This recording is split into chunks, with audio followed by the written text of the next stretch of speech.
he said that this is meant for the incidents of people dealing with one another in their daily dealings with their character and manners, and say I'm gonna apply it in the treating with people in their daily manners. So anybody's ignorant, turn it away from him. If somebody done mistake to you, there's no repercussions for it. You can forgive him. And when you're dealing with people with matters of common customs that does not conflict with the religion, then you go and do it. So al-urf is a little bit a flexible terminology. It can change from time to time, place to place. It's urf. Sometimes applied in matters of buying and selling. To give an example, if you send somebody to market, give him money and say, give me a pound of meat. He came with fish. Fish is meat, but the common customs, you don't call fish meat. Meat usually sheep, beef, or chicken. Some people either consider chicken. Although here in custom and where we live, usually they don't say meat on chicken. Meat is gonna be beef most of the time, and sometimes it could be sheep or goats. So depending on the customs of the area. And that helps a lot when people buying and selling. We say, oh, by Allah, I'm gonna sell you a car. So people think of it's gonna be a functioning, running car. If you bring you a piece of junk that doesn't run, they say, well, it is a car. It has a title, says it's a car.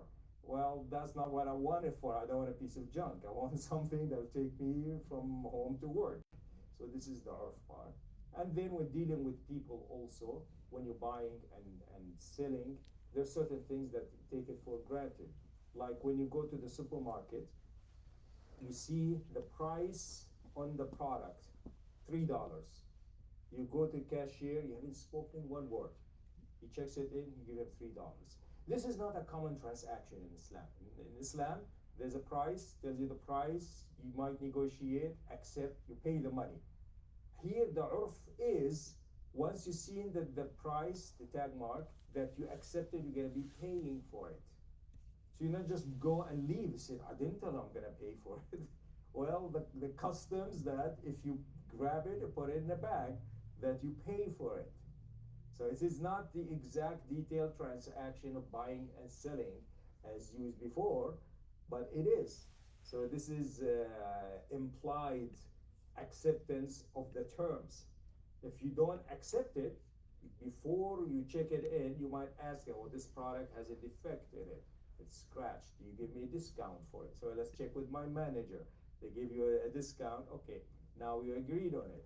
But if you didn't say anything, that means you agreed to pay full price as they advertise it there. So urf, as I said, it's a flexible term, applies in the time, in the place that meant to, as long as it does not conflict of established principles in the religion. حدثنا محمد بن سلام أخبرنا محمد بن فضيل بن غزوان عن ليث عن طاووس عن ابن عباس قال قال رسول الله صلى الله عليه وسلم علموا ويسروا ولا تعسروا وإذا غضب أحدكم فليسكت. So the hadith here narrated by Ibn Abbas radiallahu anhuma, that Rasulullah said, you need to teach. You learn, you teach. You take things that are easy, try to leave things that are hard for you and for everybody else.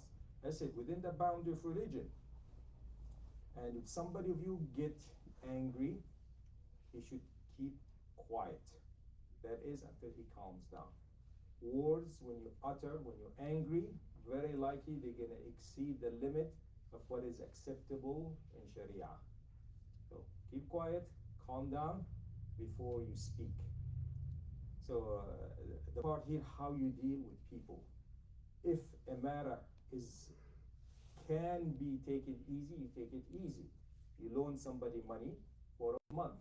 A month comes, he cannot pay it. So you're not in a dire need for the money. So I might tell him, okay, I'm going to extend it for you. Or you really need the money. I tell you, brother, I have Give him $100, say I only have 80. They say, okay, I'm gonna accept the 80. Give me the 80 and I forgive you the rest. So you have, this is up to you. You can insist on your right. There's no blame. You can go to the judge and complain and might force him to sell something to pay it off for you or something like that. But you might take it on yusr. If you take the easy way, Allah will deal with you an easy way. من يسر عن مؤمن كربة من كرب الدنيا يسر الله عليه بها كربة من كرب يوم القيامة. When you make it easy for a believer, a difficulty in this life, Allah makes it easy on you, a difficulty in the hereafter. Something more important. So, dealing easiness with people is not a sign of weakness, it's a sign of strength and belief. Strength of your iman, strength and dependence on Allah subhanahu wa ta'ala. That Allah will compensate you. You never leave anything for the sake of Allah, you're not going to be compensated with it financially, status-wise, peace of mind, and definitely in the hereafter. So if you have this way of dealing with people, life is easy for you, it's easy for somebody else. What do you see people who are mean, who give loans to people in riba with interest and so on, but they call them loan sharks. They make examples of people who don't pay on time. Somebody have hard time, nobody will give them loan, not even the banks, and they go to these shady businesses and they take a loan with high interest. Time comes, if they cannot pay, there will be a broken leg, there could be something even worse. It's not an Islamic way. وَتَصَدَّقُوا وَأَقْرَبُوا لِلتَّقْوَى. That if you see that a person having hard time, you cannot pay it back, you can afford not to have him pay it back, then you have sadaqah and let it go, is more sign of taqwa, of piety and righteousness. Yeah. When it comes like dealing with people and kindness and not angry or compassion, is it like, because you see some people, like, I think naturally they are grew up like this. Does it have to do with the way they're raised or genetically like this, or will they live in it's both nature and nurture. Did I see some, like Yes, there's some people, Allah has created them calm, but a lot of it is a learned behavior. إنما العلم بالتعلم وإنما الحلم بالتحلم. So the hadith tells you knowledge comes from learning. Nobody's born learned. And being patient is by practicing patience. It's a learned behavior. Anger management, and so on. When the people have problem controlling the impulses, they send them to therapy to learn ways to handle anger and impulse control. It's a learned behavior. The longer a person practices the wrong behavior, the harder it is for him to change. So that's why one should recognize Islamically this is not acceptable. You might live in a certain place, certain time where things are tough. You have to practice toughness and you be mean, otherwise be mean to you, like people going to prison or going in the military or something like this where it's a lot of pressure. But people learn the wrong behavior. So when they come to civilian life, they bring this mean attitude to civilian life. They're not happy, people around them not happy. As they say, if an eye for an eye, if everybody practice it, everybody will be blind. So you cannot do that. Yes, there's rightness, but if somebody start to forgive, it will end there. There's a cycle of revenge. If people keep doing it, everybody think he done me wrong, I'm going to wrong twice what he's done me, and keep that circle increasing. It should be forgiveness. The only time it need to be stopped if there's somebody or a group of people or so on that have it this ongoing. It has to be stopped. People who are robbing people, the bullying them, the thugs, and so on, then they need to be stopped. In Quran, al-hiraba, this is one of the highest punishment. إنما جزاء الذين يحاربون الله ورسوله ويسعون في الأرض فسادا أن يقتلوا أو يصلبوا أو تقطع أيديهم وأرجلهم من خلاف أو ينفوا من الأرض. They are the group of people who use the strength as a group to terrorize people. The punishment is up to the judge, to the ruler. So what is the best way? They should be killed, they should be tortured to death, or they should be vanished, let them go. So there are certain crimes that are general, there has to be stopped. Most of us are dealing with behavioral mistakes with people around us. So whether it's your wife, it's your kid, your co-workers, your parents, your brothers, your friends, your neighbors, be easy, let it be. So you always help people, take it easy, Allah will be easy with you. That's the what is meant by all of that. Yes, brother. When we see the example of the Sahaba and especially the ulama, there's times where they refute or rebuke each other in ways that are like very aggressive. So where's the line? It doesn't matter if we're talking to like a deviant or a non-Muslim or even a Muslim brother. What's sort of the guidelines for that? ما كان اللين في شيء إلا زانه وما نزع منه إلا شانه. Anytime you deal with people with easiness and calmness will make that things more beautiful. Anytime you take away from it, you deal with people with harshness and meaning and being mean, it will make it worse.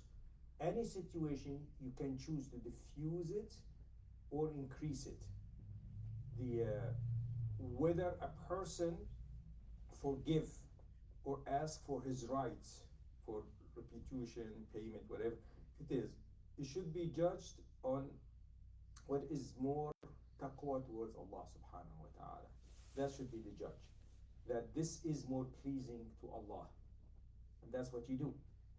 It's not about, oh, he done me wrong, he cut me off in the highway, I'm gonna drive him off the road, I'm gonna shoot him, I'm gonna do something. He parked in front of my house without my permission, I'm gonna puncture his wheels and so. So no, it shouldn't be like this. So as long as a behavior can be tolerated and dealing with easiness, and people learn from it, they learn from one another doing this. There are some people are harsh, their personality is harsh, or the environment they grow in is harsh. But once they see it's not acceptable anymore to be loud, to be abusive, to be vulgar, and see, you come to the masjid, you don't see anybody cuss, you don't see anybody curse, and so on. But okay, that's not acceptable either. They calm down, bring it down. The same thing anytime somebody does you grab him, you're going to punch him, and so on. This is uncivilized, uncultured behavior. If you have to err, you always err on the side of easiness. The only time you want to push things harder when there's more harm going to happen from ongoing mistakes. A person might have done a mistake once, you forgive it. Somebody have a pattern of these mistakes, you might find a way, what is the best wisdom way of stopping it from happening again. And that's what differentiates people. Where some people are wiser and more leaders than others. Some people are just short-tempered and with the easiest thing, they create problems, and that will create problems. And it sometimes can escalate. A minor problem between two kids might end up with having tribes fighting and killing it. In Arabia, they have حرب داحس والغبراء وحرب البسوس. They were fighting on a camel. Somebody's camel drank from the water of another tribe. How dare you kill the camel? You killed my camel. I'm going to attack you. Attack me. Killed one. I'm going to kill 10 from you, 100 from you. For 100 years, the two tribes killed thousands of people. Rasulullah sallallahu alaihi wasallam in khutbah al-wada', he said that all the bloods of Jahiliyyah are forgiven. Nobody should seek revenge. And he mentioned there is one from the tribe of Quraysh, from Bani Abdul Muttalib, he was killed unjustly. He said, we're going to forgive that blood that happened in Jahiliyyah. No more. Nobody should go beyond that. Anything new, take it to the judge. ومن قتل مظلوما فقد جعلنا لوليه سلطانا فلا يسرف في القتل إنه كان منصورا. And whoever was killed unjustly, the leader of the family, the guardian, has the right to seek revenge, but should not exceed the limit. Allah will support him as long as he's on the right side. So it means if somebody killed, they kill one of them. The killer, not randomly, That you see some rural communities, or they killed the son of the mayor of the city. We're gonna find the top 10 people in that tribe. I'm gonna kill them. It has nothing to do with it. Then we hear stories like he could be a doctor, left that tribe long time ago, went to the city, or he's the best person in that tribe. It has nothing to do with it. Go ahead and kill him. So it would make all of them feel the blood and the sorrow that we all felt for the lot. And this has nothing to do with Islam. So easiness is better than harshness. It's very hard. It is very hard. And that's why you need to learn why you're doing it.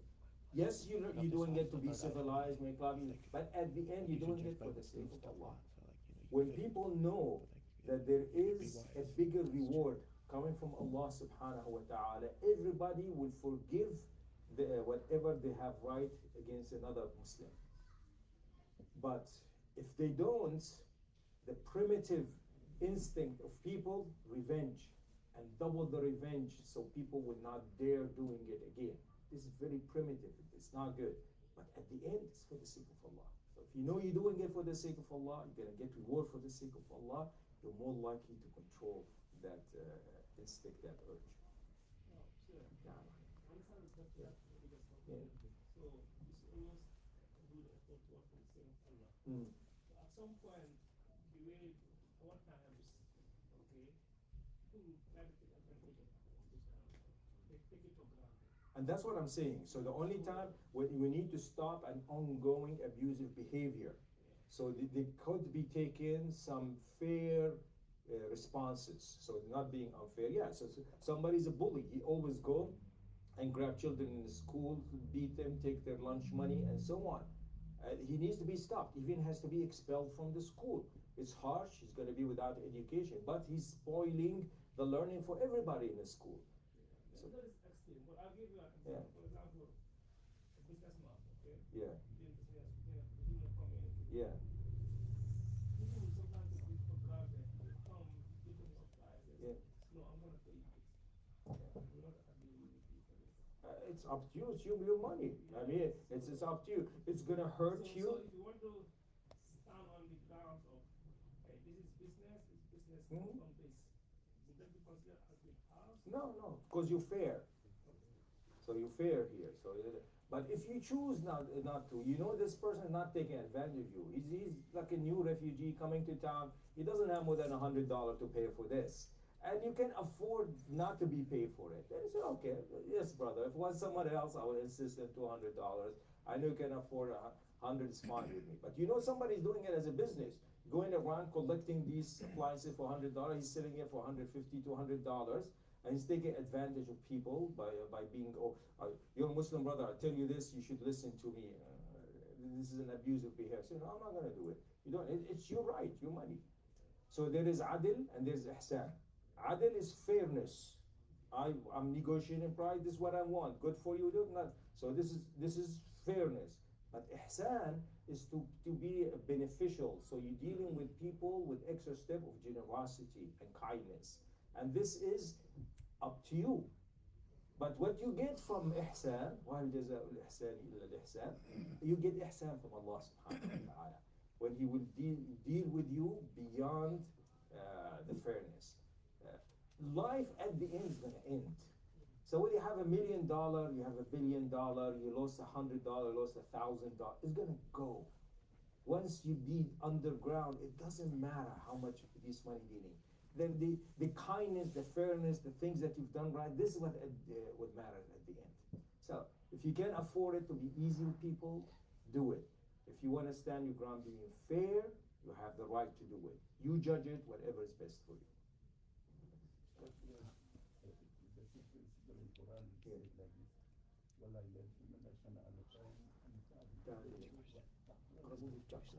Every circumstance that is here, and the political thing, as you say, that's when we have an under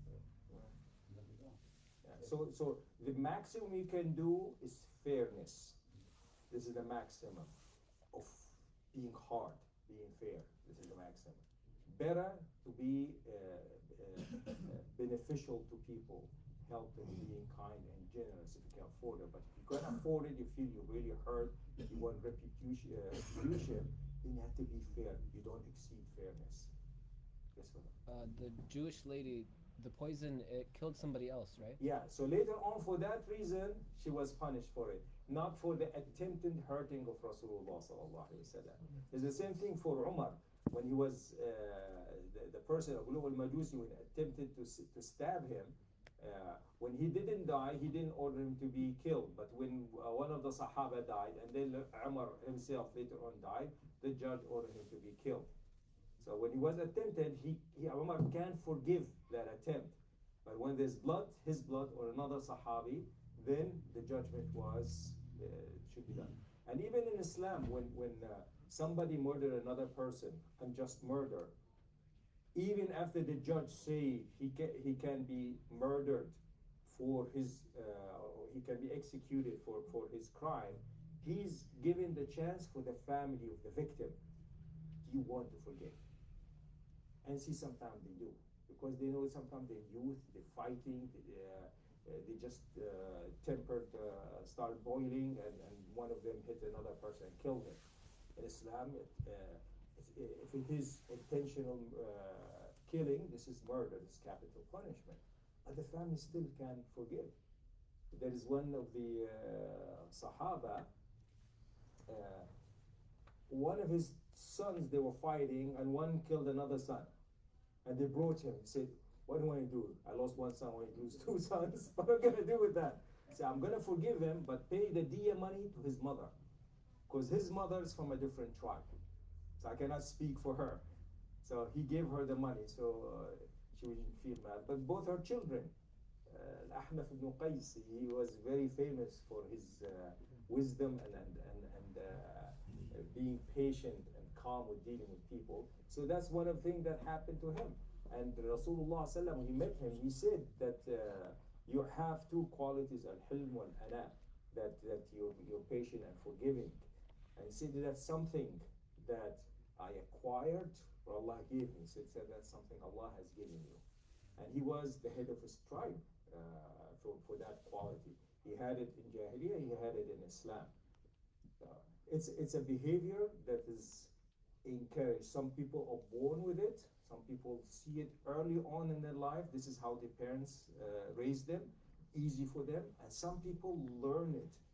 And so you need to learn that behavior. This is what accounting is for. حاسبوا أنفسكم قبل أن تحاسبوا. You hold yourself accountable before Allah hold you accountable. So anytime there is an incident happening, double check your behavior. Was that the right thing that I've done? Could I have done better? Is there a mistake I need to correct? You were harsh with a brother, voices got high, whether it's physical or something like this happened. If you feel you're wrong, go and apologize. There's nothing wrong with that. This is for the sake of Allah subhanahu wa ta'ala. And if the apology isn't enough by itself, you might have to repeat it. You have to show sincerity. If there is money that's happened over there, you need to correct it, not to tell him sorry, took his car and sold it to the market and you don't give him his money. Sorry is not enough here. You have to pay him back for the damages that you've done. You try at the end to be on the side, to be either fair or madloom, rather than being zalim. So you want the one that's your right is taken rather than being the one taking rights from others. Fair is good for everybody, but if you have to err on the side, okay, I'm gonna forgive my side rather than take what is not mine. Sure. You mentioned that the lady that attempted to kill the Prophet ﷺ. So any attempted murder in Islam, is that a principle like you don't punish it? So then what do? Do you like restrain the lady, for example? So what was said, so the result of it, we mentioned not every attempted murder is forgiven directly. It's who's committing it and is it an ongoing threat. So one time, one mistake happening is dealt with different from a serious attempt from a person or a group of people can inflict harm and they still have that intention.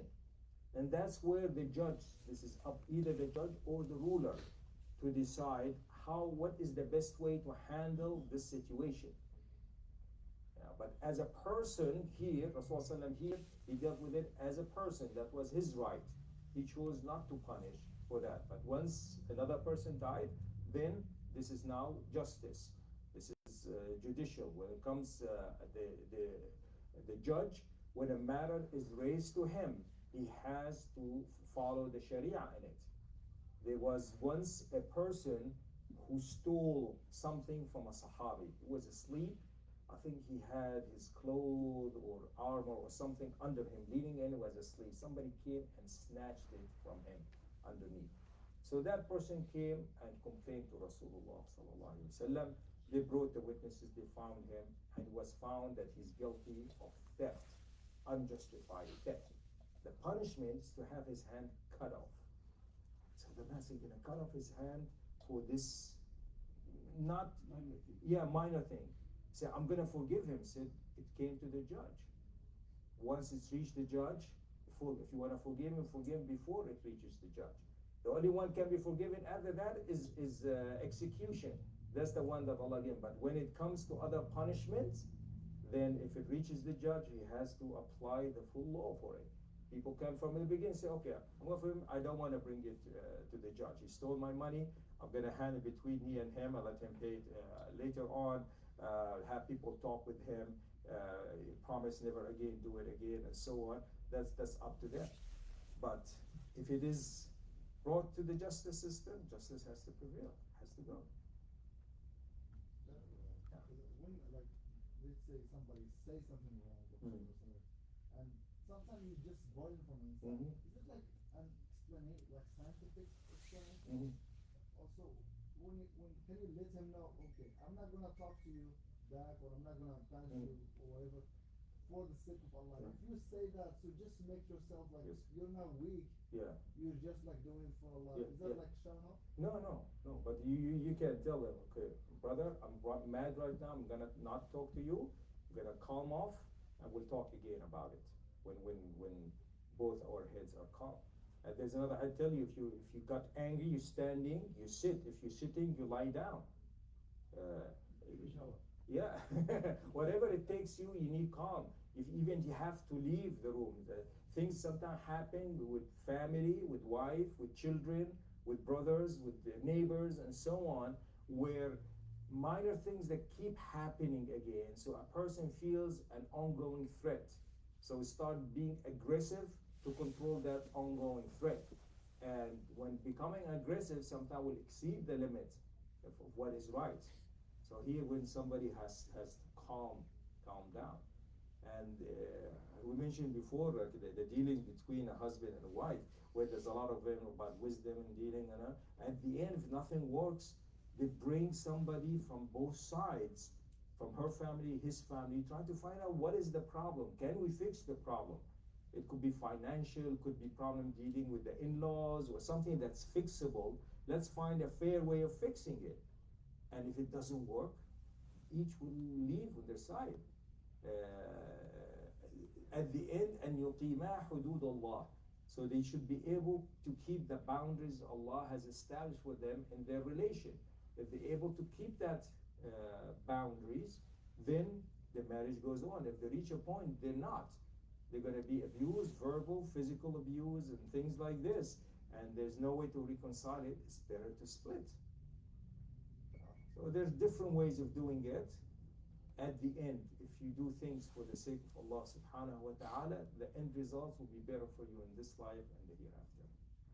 So I want to say that in general, the patience comes from Allah. Yes. Anger comes from shaitan. Especially those who are dealing with the family and children. Remember, it's never there here. Question.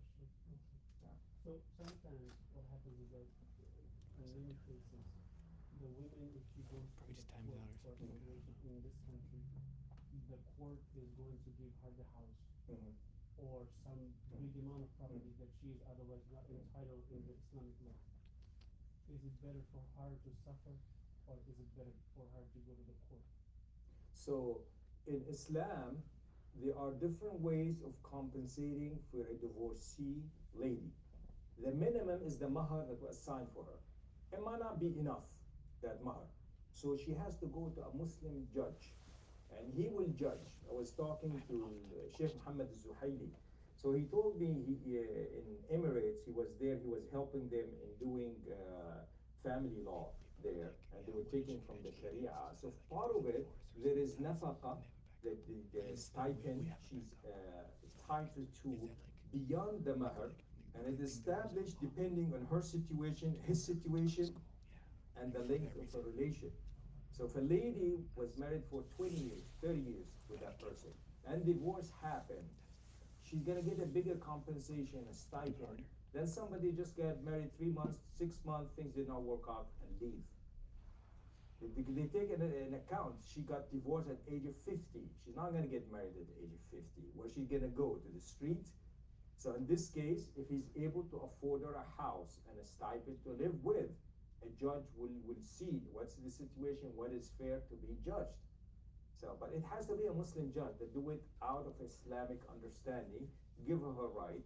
If she goes fully to the Western court and she knows this is not her right Islamically and she chooses to do that, she's committing one of the kaba'ir. Because to accept the judgment against the judgment of Allah, this is kabira. The Quran says, وَلَا تَأْكُلُوا أَمْوَالَكُمْ بَيْنَكُم بِالْبَاطِلِ وَتُدْلُوا بِهَا إِلَى الْحُكَّامِ لِتَأْكُلُوا فَرِيقًا مِنْ أَمْوَالِ النَّاسِ بِالْإِثْمِ وَأَنْتُمْ تَعْلَمُونَ. Yeah, when you take something unjustly for you, even if the law of the land allow you, you should fear Allah. Does Allah allow me to have it? Yeah, so a woman can be entitled to something beyond the mahr that's given for her, because the mahr is not intended as a compensation for it. The mahr is a gift for marriage. She's entitled for it the day she get married. A lot of people delay it later on. So what happens if there's divorced? وَلِلْمُطَلَّقَاتِ مَتَاعٌ بِالْمَعْرُوفِ حَقًّا عَلَى الْمُحْسِنِينَ and حَقًّا عَلى الْمُتَّقِينَ. So sometimes there's just fairness, muttaqi has to give it. And sometimes there's beyond that, muhsinin has to be ihsan, give more. So sometimes he might give her a property to live from. If he can afford it, وَلْيُنْفِقْ ذُو سَاعَةٍ مِنْ سَاعَتِهِ. When somebody has means, so he should spend from his means. Those who don't, spend what Allah has given them. So everybody is accountable. So that's where an Islamic judge can help with that. So I would advise in these circumstances that they go to a Muslim judge, see what he tells them firm, and then they try to, even if the court say, oh, she's entitled for the house and she takes half of his salary for the rest of his life. You go to a Muslim judge, they say, this is my situation, I live with him for 20 years, I have these children from him, and it could be different. Let's say she's somebody who could have worked, she had a degree in engineering, she could have worked, and then she decided to stay, take care of the kids, and so on. So she lost a lot of income taking care of the children over these years. Now the children grown up, now he divorced her. She doesn't have income, she has no prospect for hiring, and so on. She gets different type. If somebody never got a degree, and if she worked, it will be so. There's a lot of factors to be judged in. So this will not be general fatwa. So there will be specific ruling for her specific condition, but it should be done within the boundaries of Sharia. Sharia is fair. A lot of people think, oh, it's not fair for women. She gets divorced, he kick her out, he marries another one. This is not Islam. Islam will take fairness of both sides. In the Western society, they started with wrong. The wrong that they started with, when a woman gets married, she belongs to her husband. She loses her family name, or her position become the position of her husband. So they fought it over years until they reversed it, where a woman can get divorced anytime. And now they tilted it to the other side. She takes half the house, she takes half of the earning, and so whether she has something to do with it or not. So they tilted on the other side. Islam is always being fair for both sides. This thing is sometimes called murder. Yes. Yeah. Because he cannot give it. Yeah. So he do that. Yeah, he thinks that she's stealing from him. He worked hard all his life to build up this house, to build up a company, a business, or whatever it is, and she's gonna take it all, and she's just an opportunistic person, gonna take all of this and then marry somebody else, and then so on. So he feels angry, she's a thief, and end up both of them losing their lives. She dies, he goes to prison. Sheikh, what if like situations where like we live in a Western society, unfortunately we don't have a Muslim judge. If we did, that'd be the best option. Yeah. But a lot of men would take advantage of that. So like they would divorce a woman. There's always muftin. So you have here the AJMA, the American jurist, Islamic jurist of America. They're groups of students of knowledge that they can ask for a specific fatwa in their situation. And they can present it to them, say, Sheikh, this is it, and both of them apply, but they will accept that they're going to be mediation through them. I think one of the projects we're talking with some of the mashayikh about establishing a framework of acceptable mediation for Muslims when they marry. That they marry Islamically, they should agree divorce Islamically. Because see what they're doing, they agree to marry Islamically, but they don't mention anything about divorce. They divorce un-Islamically. Yeah. Yeah. But the same thing, the man sometimes the same thing. The man cannot be sometimes not practicing Islam in the way he spits with it. So there should be a framework for it, and it's a big work because the specific situation is different from one family to another. So it doesn't apply. You cannot put the general ruling, oh, if she lived with him 10 years, you get 10% of his salary. She lived 20 years, you get 20%. Or you cannot say that. There's contribution. There's sometimes both of them are working, both of them contributing to the money. She has more right in the house than if she didn't. She might have brought inheritance from her family. He might inherited the house from his family.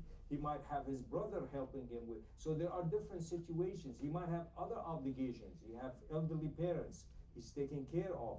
He's still providing for his children. And so the situations are so much vast.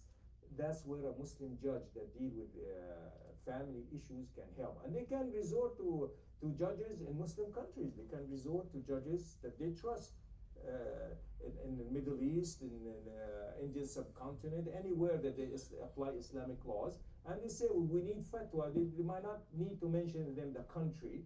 Then she mentioned the situation, how she started, what kind of education, how much money she put or lost because she was a housewife, and what he earned, what not, and then what led what their situation, what will be a fair judgment. And sometimes you might not reach a fair judgment, end up with mediation, where what is acceptable by both parties. And sometimes the acceptance doesn't have to be total fairness, as long as the end, they accept. Say, okay, I have 3 houses, I'm gonna give you 1 house. It's not gonna be the nicest one, I'll give you one for me. Maybe one that's decent in a safe area, and I can afford to pay your bills and some money for that, but I cannot afford for you to live a lavish life. That's acceptable, yes and no, and they can go with it. And here you see sometimes the courts will do that if there hasn't been a prenup agreement. And so the idea you need to reach a prenup for every Islamic marriage where they agree into Islamic mediation and have a framework for Islamic mediation if a divorce happens. So they will do it accordingly what pleases Allah subhanahu wa ta'ala. The law of the land does not recognize Sharia as a way, but if you put it as a prenup, I agree that in this case, if there's a divorce, we're going to do this, and we're going to do this, and we have intermediaries, we're going to be a group from this group or from this masjid, or certain people, and so on, and they will agree to it. So there could be a legal frame for it. For every state, they have their own laws. It's a complicated issue, but if the intention is there to do it with the sake of Allah, both of them can find a way. And that should be the intention. It's very common to hear people, make an argument that Muslim women need to get an education in case they get a divorce and they need to take care of themselves. But in Islam, we have very clear, system in place for what to do in the case of a divorce. Allah takes very good care of the men and the women. He's fair with the rulings on marriage and divorce. So the people who say this, to defend or to make an argument for women getting an education as a Muslim, right?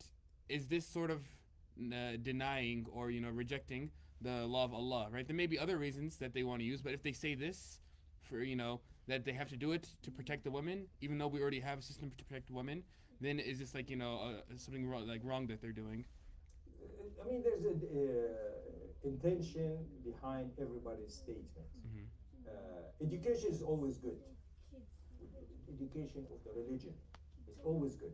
And worldly education that does not conflict with the religions is also good. But if it's intended that people rebel against the order of Allah, that's when it's not good. There hasn't been any situation a wise person will learn anything that make him rebel against the order of Allah if he's wise. If somebody's foolish or follows his desires and want to rebel against the order of Allah, that's his fault, not the fault in the orders of Allah. So you will not find it a conflict between the two, al-aql wal-naql. So what comes from Allah, when people judge wherever you live, there is no conflict. But Islam is fair. When there's unfairness happening in a society, it's because of the people applying it, of the customs, of the behavior, not because of the Islamic laws.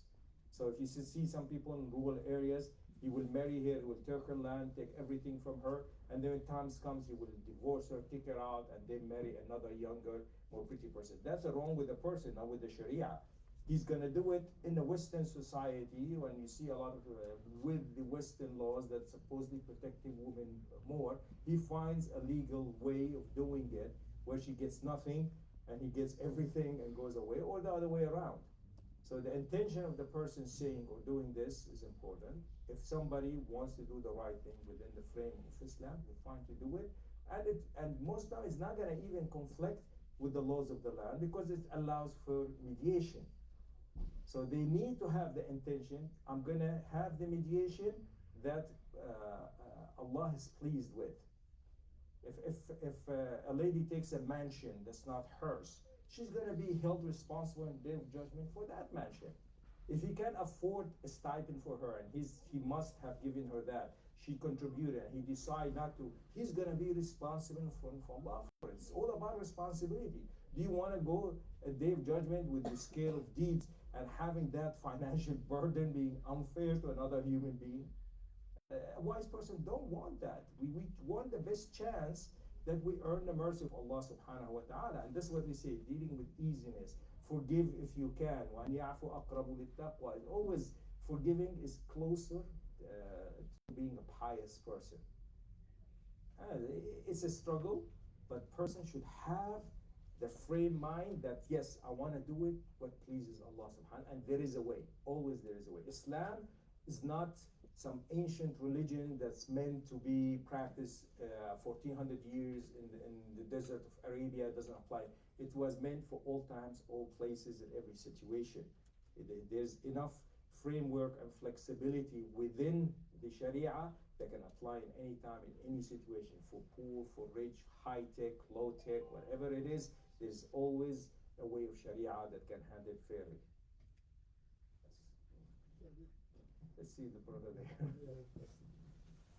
Sheikh, a man back in the days of the Prophet sallallahu alaihi wasallam, that was that the Rasul pointed him out to be one of Ahlul Jannah, that he always forgives, I believe. His story was, it's very vague in my head, but was it that he forgave every night? Or? Yeah, so what happened when Rasulullah sallam 3 times he told them يَطْلُ عَلَيْكُمْ رَجُلٌ مِنْ أَهْلِ الْجَنَّةِ, that now somebody from the people of Jannah will enter the masjid, and a person comes, he's got wudu on him, dripping water, he's praying. So one of the Sahaba, one of the younger Sahaba, he got curious. What makes him 3 days in a row that and he's not well famous, be a charitable person, a courageous person of knowledge. I mean, he just comes, pray and go. So he made an excuse that I want to stay home with you at night, have no place to stay, or something reason. And he noticed that he goes to bed, he prays after Isha, he prays short Qiyamul Layl, not a whole lot. And he might pray rak'ah here and 2. And then comes to Salat Fajr, he goes and goes. And he asked him, he said, I've heard this, I didn't see much. Is there something you normally do? You didn't do it because I'm. You say, no, this is all what you've seen. In praying some sunnah, not a whole lot, I'm not saying that. But every day, I ask Allah to forgive anybody that did me wrong. So whatever somebody did me wrong, verbally, financially, whatever it is, I sleep, I say, oh Allah, I have forgiven them, forgive them. This is my sadaqah. And Allah accepted that sadaqah. It's a higher level behavior. And it was rewarded with Jannah, and enough that Rasulullah made an example for him so people know that these little acts are as important as somebody who memorized the whole Quran, the Hadith, or somebody who fought in every battle, or somebody who has spent thousands and millions and so on. These behaviors establish the community. At the end, it makes it easier for people to worship Allah. Everything at the end is for worshiping Allah and make dhikrullah easy. So the fighting, the spending, the knowledge, and so on, so people can worship. So if that behavior and practice make it easier for that person, everybody around him, to worship and remember Allah, it is as important. This context is Yeah. different from the context we are living nowadays. Yeah, I know. They were all good people. I give you one example. You know the Prime Minister of Bangladesh? She splashed $96 billion. Yeah. And now she has been thrown away. She will be brought back and cut. Why not? Because this money doesn't belong to her. But Should I excuse her? let's say something. Let's say that she got away with it. Yes. How long she's gonna live? She's what, 60, 70? She Pakistan's in the bad. It's like Joy Banga in Bangladesh. Yeah. This money doesn't help her. Exactly. She's gonna go, she's Nothing. not gonna take it to the grave. Yes. So, Even not enjoying this. yeah, so, She is now in the street. yeah. And not So the people, whole group of that lady are now thieves, and people, anyone they are catching, they are beating. And this kid. yeah. So what did they do? Another one. He has $86 billion. But he is now sleeping. You know where? This banana tree. You know Yeah. banana tree? You have seen it. Yeah. He's sleeping there. This is just how long it happened. Allah showed example. In our life, we cannot imagine what happened. So whether they get punished for their crimes in this life or get away with it, it's not gonna help them. At the end, they're gonna leave it behind. Yes. When Ankar and Nakir, Munkar and Nakir, they start them when after the minute of death, and they'll be raised in the grave, and they'll be asked, Man Rabbuk, Man Dinuk, Ma Dinuk, Man Nabiyuk. If they haven't practiced it, even if they heard it, they're not going to be able to utter it. Every strike they're going to be hit with it is enough to bring mountains down. That's the kind of punishment you're going to see every day till the day of judgment. And then النار يعرضون عليها غدوا وعشيا ويوم تقوم الساعة أدخلوا آل فرعون أشد العذاب. And then in the hereafter it's even worse. So why? Maybe people have felt about it. You want to forgive everybody? Take it. I don't want it. If I get at the end in front of Allah, I have nothing from people. I haven't done nothing. I have nothing from them, nothing for them. I'm just alone. That would be great because Allah will forgive you. You don't want to be zalim. كن عبد الله المظلوم ولا تكن عبد الله الظالم. So you'd rather be the victim rather than being the aggressor. To a degree. It's not a pacifist that if somebody strikes you in the right cheek, you turn the left cheek and strike me again.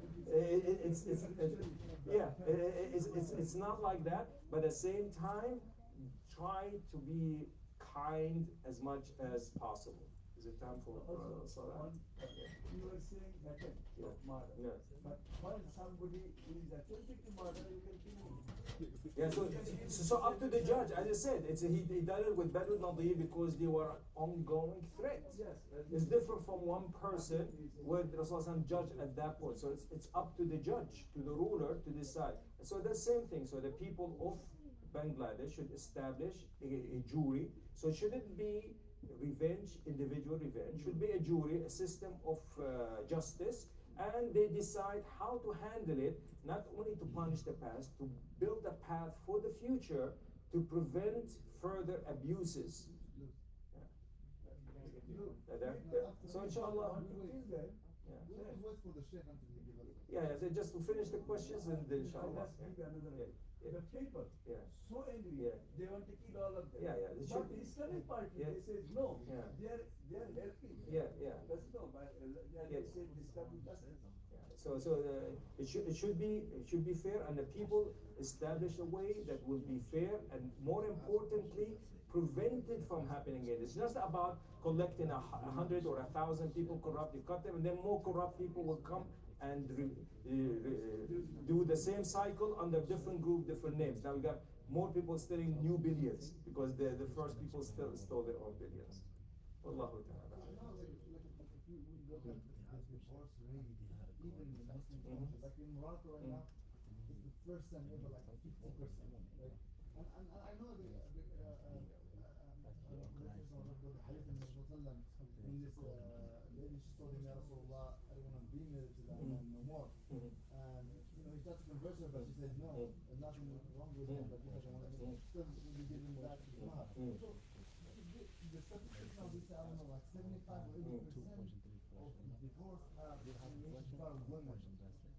So if this, like, this is not the statistics, so if this woman is like, I don't know where, because of this, we spent the whole time their husband's money, rightfully or not rightfully. So if she wants, by Sharia, if she doesn't, if there's nothing really Wrong with it. wrong with him or whatever. Yeah, Or for example, he wanted to marry another wife. She said, no, I don't accept it. Right? So, either Sharia would tell you, because something that he has right, or We spent a lot of time on this week. You're gonna find most of people taking advantage of laws, whether they're Sharia-based laws or non-Sharia-based laws. The ones who take advantage of it who don't care for the Sharia or for the orders of Allah. So once they don't care, they're gonna go around it and they're gonna commit find loopholes or take advantage of any system. Any system can be taken advantage of, including Sharia. But the backup of the Sharia is taqwa, you knowing at the end Allah is the judge.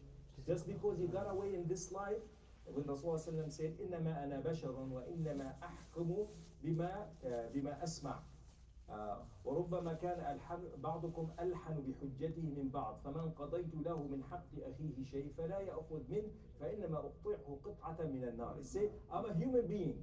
I judge for what I hear. If somebody has better argument and he convinced me that is right, and I give him something that's not his right, he's taking a piece of hellfire with him. So this is the backup for Sharia that's not available in any other system. Every system can be exploited.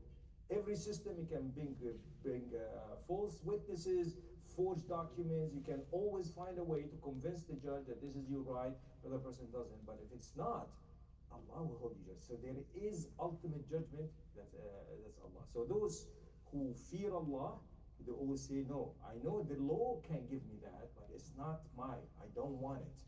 So this is how it should be. The husband and the wife say at the end what pleases Allah. If I'm not sure, I'll go to a alim. I might not even go to a judge. I'll go to alim. Oh Sheikh, this is my situation. Is it for me better that I leave this or I do this and the same thing she should do?